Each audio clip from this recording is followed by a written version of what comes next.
سخته یخني، د سکرو لوړې بیې او بېروزګاري.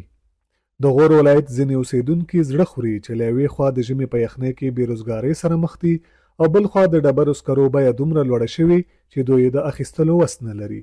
اکثر زغال و 85 افغانیه. ما مردم غریبیم، گرفته نمیتونیم، زمستون ما رو یخ میزنه. مشکلات دیگه مشکلات اقتصادیه، تنها از منیه. تمام این مردم غور مردم کم اقتصادیه، اقتصاد ما ضعیفه. ساین هستیم از ولایت بامیان، ما موتروان هستیم. اینجا زغال در ولایت غور خیلی قیمت است دیگه، سرد است. سری 85 روپیه شده دیگه.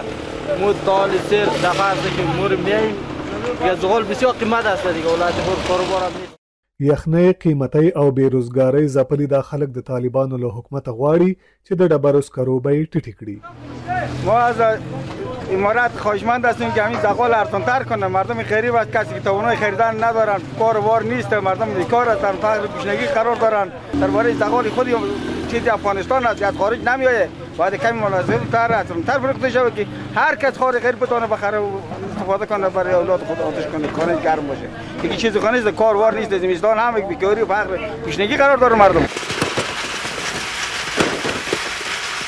شمیرې ښیي چې افغانستان کې یوازې په 2022 کال کې نږدې 4.38 میلیونه ټنه د ډبرو سکاره تولید شوي چې زیاتره کانونه یې په مرکزي او سویلي افغانستان کې پراته دي. راپورونه وایي د طالبانو حکومت هره ورځ پاکستان ته له 12 تر 14 زره ټنه د ډبرو سکاره صادروي.